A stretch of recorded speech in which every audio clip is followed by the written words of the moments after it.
Hey, just a quick little snippet here for the Grimm Art of Cooking. I'm Todd, and I'm actually responsible for maintaining most of our cutlery that we use for cooking in our shows and throughout the house here. I'm a big fan of spring steel. I don't mind stainless steel and some of the others. Spring steel, several of these are spring steel, like my big meat scimitar right here. This is a C5 hardness stainless steel knife for basically kind of like a nice butcher's chopping and slicing knife for that. This is a Serbian chef's knife style fillet knife. Several of these are handmade and homemade or whatnot. Paring knife, skinning knife. This was actually a nice all-purpose for most everything. It was a kit that was put together many years ago. Traditional French chef's knife, Santoku paring knife, boning knife, Santoku chef's knife, and another paring knife. But we only have a very few serrated blades in the house. I'm not a fan of serrated blades except for cutting bread, and that's where it excels and everything else. So funny, a lot of people will tell you that you need one for doing tomatoes so you don't bruise the skin or mush it or whatever. If you've learned to sharpen knives, then you can make our steak knives to my giant meat scimitar, slice tomatoes like there's no tomorrow and very thin if you wish. So I'm going to go over some of the basics here that we do for sharpening. Brought out a bit of the collection that accumulated over the years for sharpening, and same with the knives. This is just the tip of the iceberg. So we'll go off with some of the basics and some of the simplest. So what I'll do is I'll take the big Santoku since it's easier to see. One of the easiest methods is buying the ceramic or crock stick set. The sticks pull out. They have a bag they go in. They lay on the sides. Put the sticks in. It even semi-idiot proof, close enough for me. It says hold here. The geometry is already set up for the ceramic sticks, so all you gotta do is just like you're holding it straight and gentle slices down. Go for each side. Doesn't take a ton of pressure, and just a few each side like that. And make sure you kind of try and equalize it out. That'll balance out your edge, so that way if this is the shape of your edge, it won't cant one way, it won't cant the other way. That's called truing your edge, making sure it's dead straight. That's what cutting boards, people say their knives are really dull. A lot of times they're not dull, they're just not true anymore. The blade has actually hit the surface enough to where it bent a little bit. So sometimes that's all you need is to true it just a little bit. So those are one of the easiest to use. Some of the most traditional are wet and oil stones. These two are Arkansas. This is a double-sided, one side coarse, one side fine.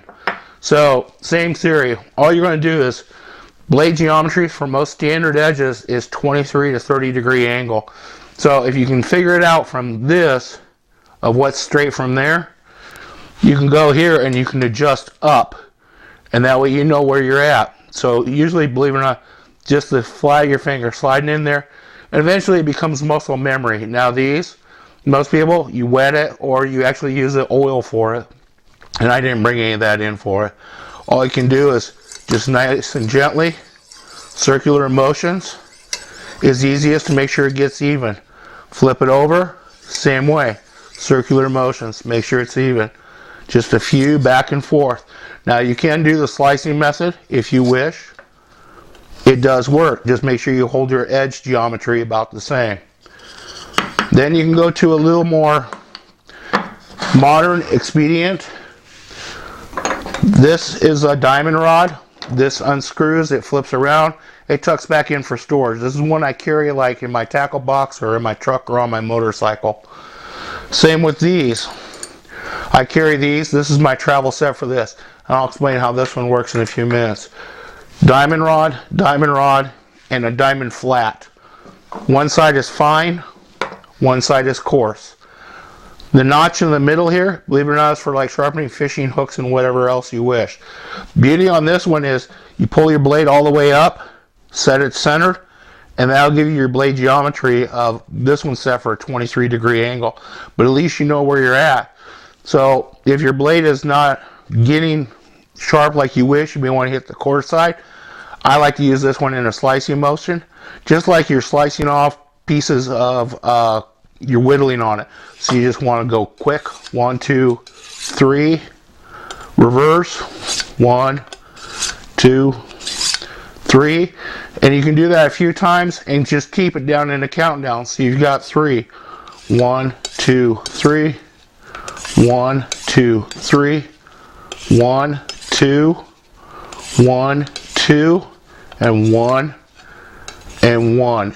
And your edge, you don't have to put your fingers against the edge, because that's a great way to cut it once you do get it down to razor sharp, and they will get that way.